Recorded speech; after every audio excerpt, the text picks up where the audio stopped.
హల్లెలూయా. మన ప్రభు అయిన యేసు క్రీస్తు యొక్క పరిశుద్ధ నామములో కూడి ఉన్న మీ అందరికీ నా హృదయపూర్వకమైన శుభాలు తెలియపరుస్తున్నాను. మరి మొట్టమొదటిగా పరిశుద్ధ వివాహంలో జతపరచబడటానికి మన మధ్య వేదిక మీద ఉన్న మరి పెండ్లి కుమారుడు విజయ్ కుమార్, మరి పెండ్లి కుమార్తె భారతి వదిలూరు కూడా ప్రభు పేరిట నా శుభాలు తెలియపరుస్తూ ఉన్నాను. అలాగే ప్రేమతో ఆహ్వానించి మీ మధ్య వార్త పరిచయం చేయడానికి, ఈ వివాహ కార్యక్రమాన్ని జరిపించడానికి నన్ను ఆహ్వానించిన స్థానిక దైవజనులు పాస్టర్ జయ్ కుమార్ గారికి నా యొక్క ప్రత్యేకమైన వందనాలు.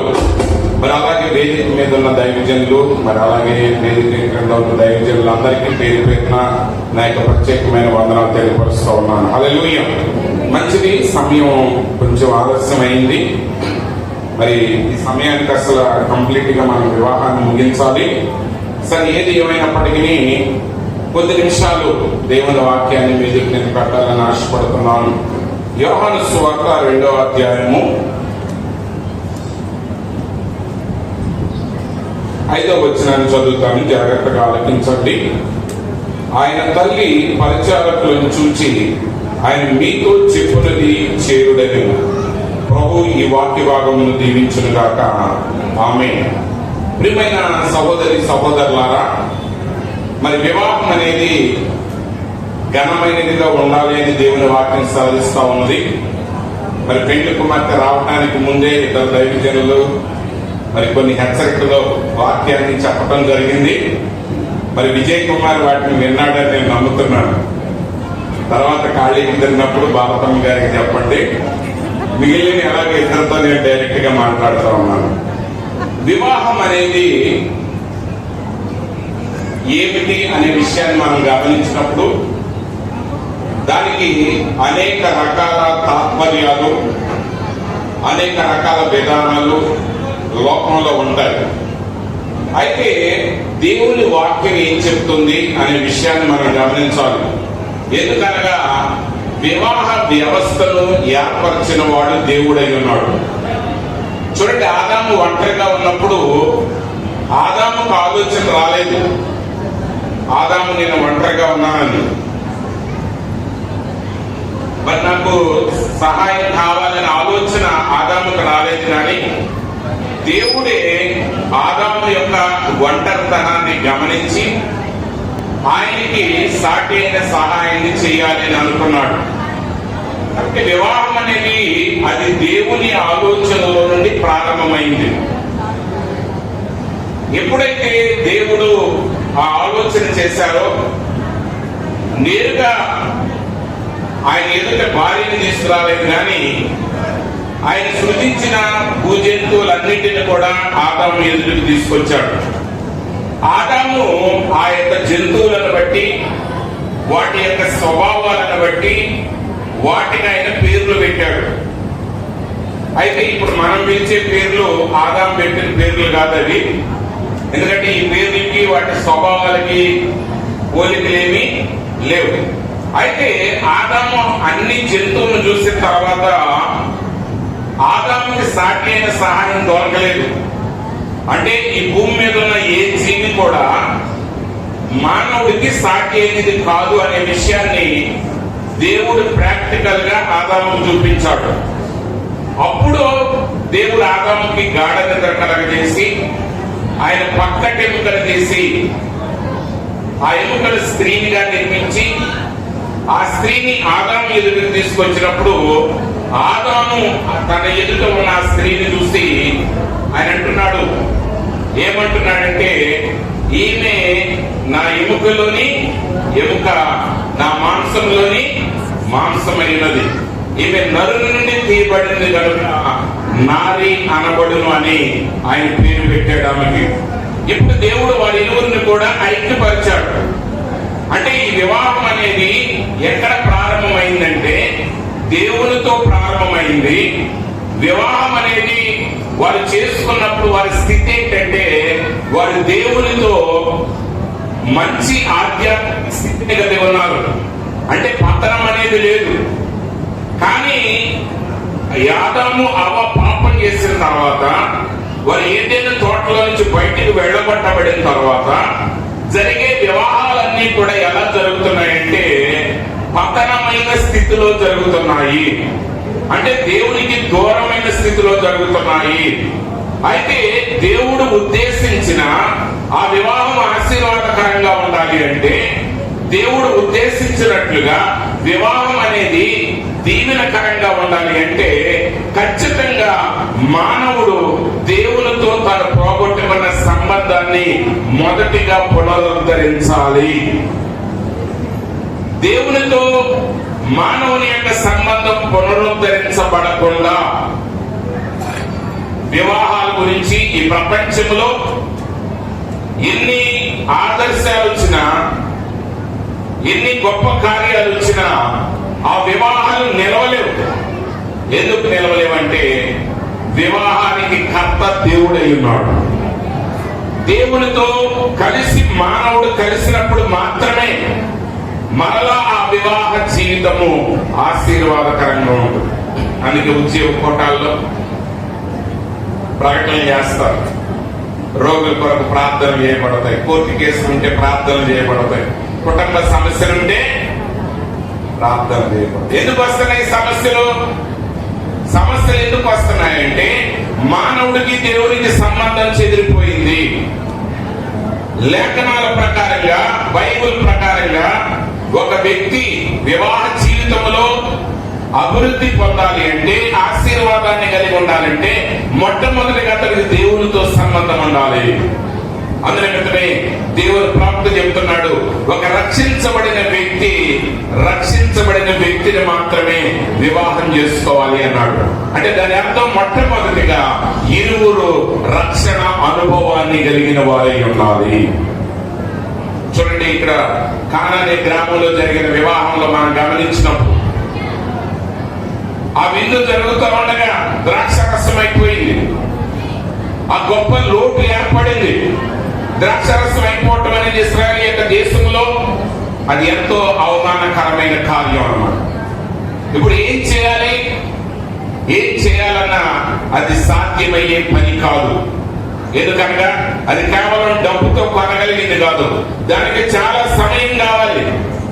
ఇప్పుడు మనకి ఏం చేయాలో అర్థం కానప్పుడు మరియా యేసు ప్రభువుని అడుగుతుంది, అయ్యా వీళ్ళకి ద్రాక్షరసం అయిపోయింది అన్నప్పుడు ఆయన అంటున్నాడు, అమ్మా నా సమయం ఇంకా రాలేదు, నీకేం పని అన్నప్పుడు మరియా ఆ పనివారి వైపు చూసి అంటుంది, ఆయన మీతో చెప్పినది చెయ్యండి. అంటే ఈరోజు విజయ్ కుమార్ భారతి ఖచ్చితంగా మీరు అడగకపోయినా మీకు సలహాలు ఇచ్చేవాళ్ళు 100లో ఉంటారు. ఎంతమంది ఉంటారండి? 100లో ఉంటారు. బహుశా ఈ పాటికి చాలా మంది సలహాలని డ్రాఫ్ట్ చేస్తా ఉండొచ్చు. అమ్మాయికి సలహాలు ఇచ్చేవాళ్ళు ఉంటారు, అబ్బాయికి సలహాలు ఇచ్చేవాళ్ళు ఉంటారు. కానీ సమస్య ఏంటంటే, సలహాదారులు ఎక్కువైన కొలది సమస్యలు మరింత ఎక్కువ అవుతాయి. అందుకే బైబిల్ చెప్తా ఉంది, రక్తస్రావం కలిగిన స్త్రీ అంట 12 సంవత్సరాలుగా ఆ వ్యాధితో బాధపడుతుంది. ఆమె వైద్యుల చేత మరిన్ని ఇక్కట్ల పాలయ్యింది. అంటే రోగం కంటే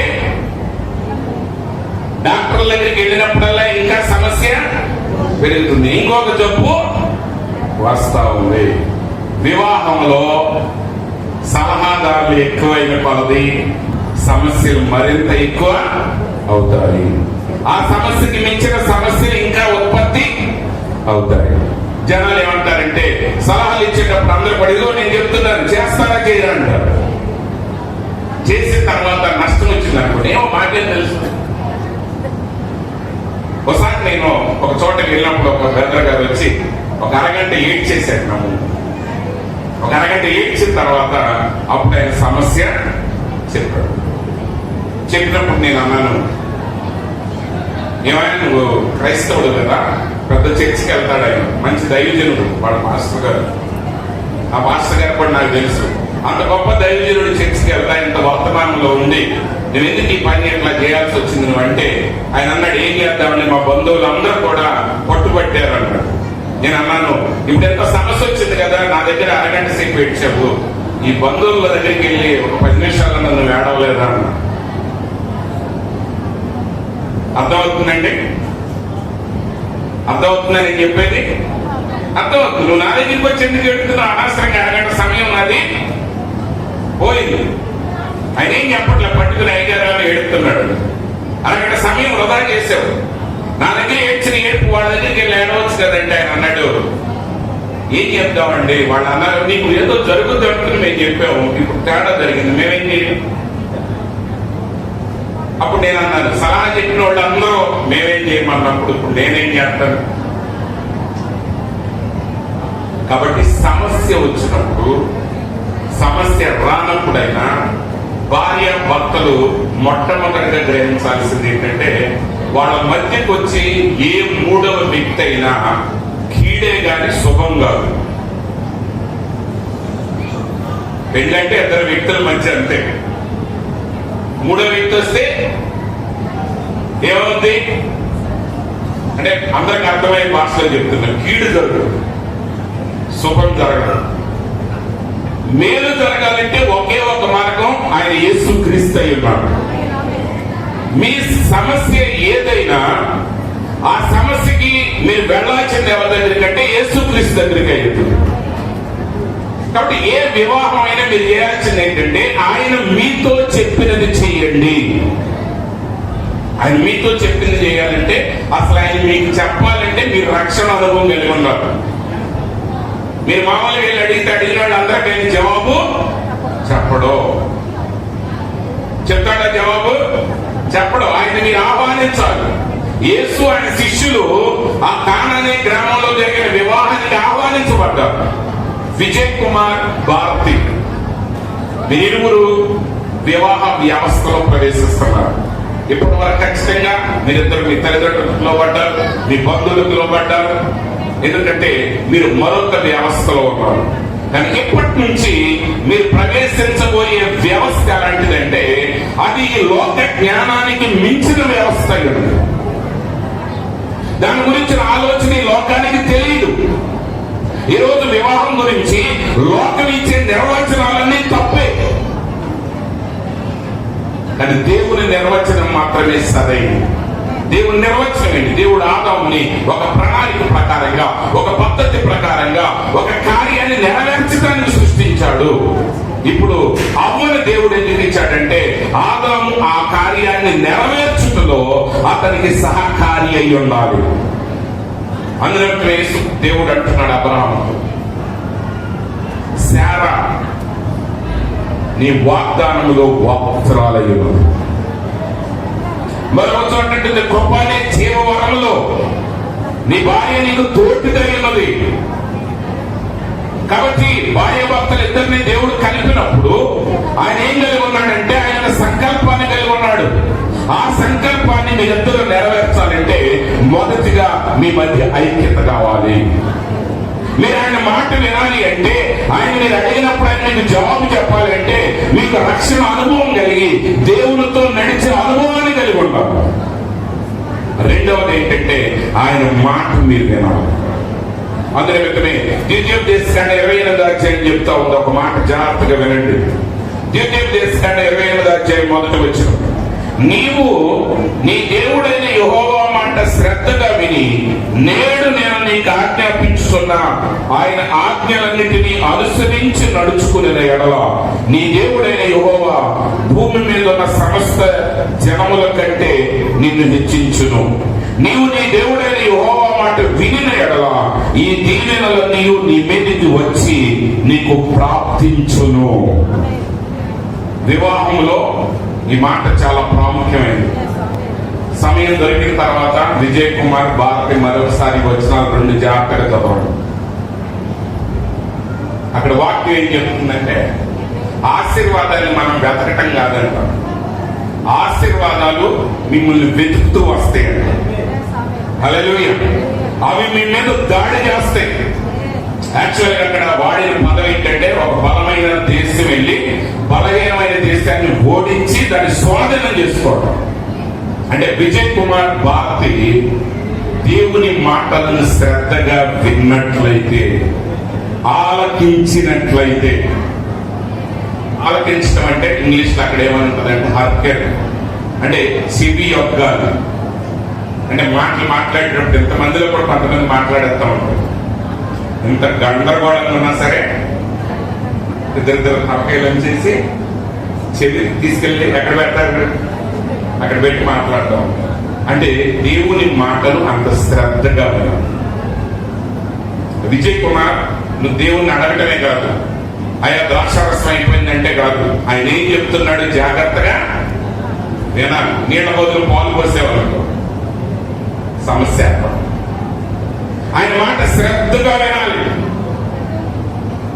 అయితే ఇక్కడే మీరు చాలా జాగ్రత్తగా గమనించాలి. ఎస్పెషల్లీ పెళ్లి కుమారుడు, పెళ్లి కుమార్తె. ఏదైతే దేవుని వాక్యం భక్తి గురించి మాట్లాడుతుందో అది ఖచ్చితంగా వివాహం గురించి కూడా మాట్లాడుతుంది. హల్లెలూయా. నీ భక్తి గురించి మాట్లాడే ప్రతి దాంట్లోనే వివాహం యొక్క మర్మం ఉన్నది. ఎందుకంటే ఒక దైవజనుడు అన్నాడు, marriage is the finger print of God అన్నాడు. వివాహం అనేది దేవుని యొక్క వేలి ముద్ర. హల్లెలూయా. ఏంటంటే వివాహం అనేది ఏంటంటే దేవుని యొక్క వేలి ముద్ర. అంటే నువ్వు వివాహం గురించి నువ్వు ధ్యానం చేస్తా ఉంటే దైవత్వం గురించి నువ్వు ధ్యానం చేసినట్టే.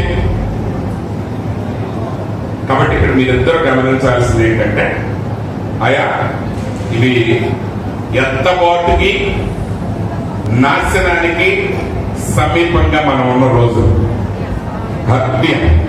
ఎత్తబడిన వాడు ఎత్తబడటానికి, ఎత్తబడటానికి సిద్ధపడిన వాడు నాశనానికి సిద్ధంగా ఉన్న రోజు. కాబట్టి పురాతన కాలంలో ప్రవర్తించినట్టుగా మరి ఈ మాట ఎందుకు నేను ఇన్నిసార్లు చెప్తున్నానంటే, విజయ్ కుమార్ ఎప్పుడైనా భారత నీతి ఏమన్నా చెబుతుంటే చెవి యొక్కి విను, జాగ్రత్తగా విను. అలాగే భారతమ్మ గారు విజయ్ కుమార్ మాట్లాడేటప్పుడు ముందు ఏం చేయాలి, శ్రద్ధగా వినాలి. ఎలా వినాలి? దేవుని మాటలు ఎలా వింటున్నారో అలాగే వినాలి. అందులో ఎఫెసీ పత్రిక చెప్తుంది, స్త్రీలారా ప్రభువులకు లోబడినట్లు మీ సొంత పురుషులకు లోబడి ఉండుడి. అంటే స్త్రీ దేవునికి లోబడే స్వభావం కలిగి ఉంటేనే తన భర్తకి ఎలా లోబడాలంటే, భర్త దేవుడు కాదు, భర్త దేవుడు అని బైబిల్లో చెప్పట్లేదు. భర్త దేవుని కుమారుడు మాత్రమే. భార్య దేవుడు కాదు, భార్య దేవుని కుమార్తె మాత్రమే. కానీ ప్రభువులకు లోబడినట్లుగా స్త్రీ ఏం చేయాలంటే తన భర్తకి లోబడాలి. కాబట్టి మీరు ఏం చేయాలి? మీరు దేవుని మాట శ్రద్ధగా వినాలి, ఒకరి మాటను ఒకరు శ్రద్ధగా వినాలి. దేవుడు చెప్పి మీరు దేవుడు చెప్పినట్టుగా మీరు చేయండి. ఏ సేవకులం వచ్చి మేము ఆశీర్వదించాల్సిన అవసరం లేదు. నీకు నువ్వు ఎక్కడుంటే అక్కడ ఆశీర్వాదం నిన్ను తరుముకుంటా వస్తుంది. యోసేపు ఉన్నాడు, యోసేపు ఎక్కడ పడేసిన ఆశీర్వాదం నుంచి ఎవరో దూరం చేయలేకపోయారు. అవునంటారా కదా? యోసేపును బానిసగా అమ్మారు, కానీ బానిసగా ఉన్న దేవుని ఆశీర్వాదం ఆయన మీదకి వచ్చింది కాబట్టి బానిసగా ఉన్న ఇంటికి అతడు యజమానుడిగా మారాడు. యజమానుడు ఆయన భోజనం చేయటం తప్ప ఆ ఇంట్లో ఇంకా ఏ బాధ్యత అయినా తీసుకోలేదు. సమస్తం ఎవరి చేతికి ఇవ్వబడిందంటే యోసేపు చేతికి ఇవ్వబడింది. మరి బానిసగా ఉన్నప్పుడు కుదురుతాది,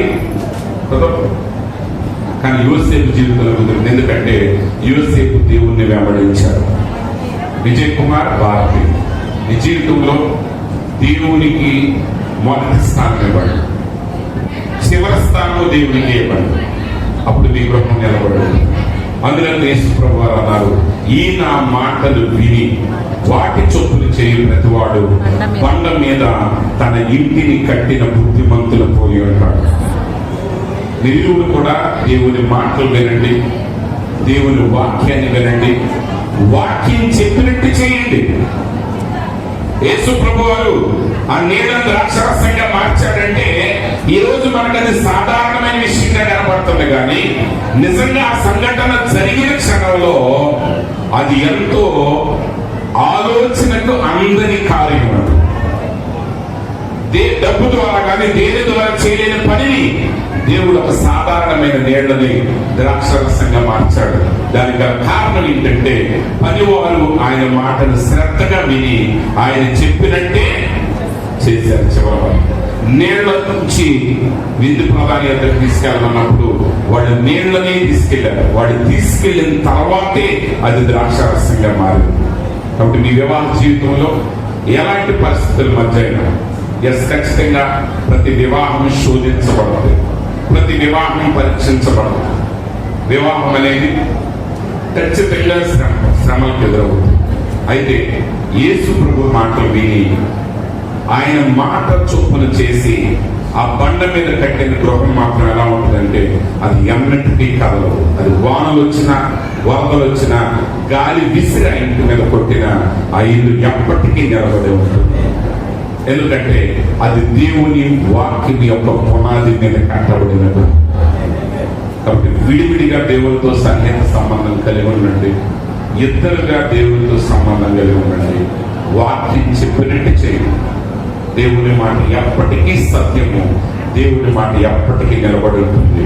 ఆయన చిత్తాన్ని నెరవేర్చే వారు కూడా నిరంతరం నిలుచుంటారని దేవుని వాక్యం సాధించిన రీతిగా మరి విజయ్ కుమార్ భారతి వారి వివాహ జీవిత కాలం అంతయు వాక్యానికి లోబడి వాక్యానుసారంగా జీవిస్తూ అనేక మందికి ఆశీర్వాదకరంగా ఉండాలని ఆశిస్తూ ఈ నా మాటలు ముగిస్తున్నాను. ప్రభు వారికి తోడై ఉండును గాక. ఆమేన్. God bless you.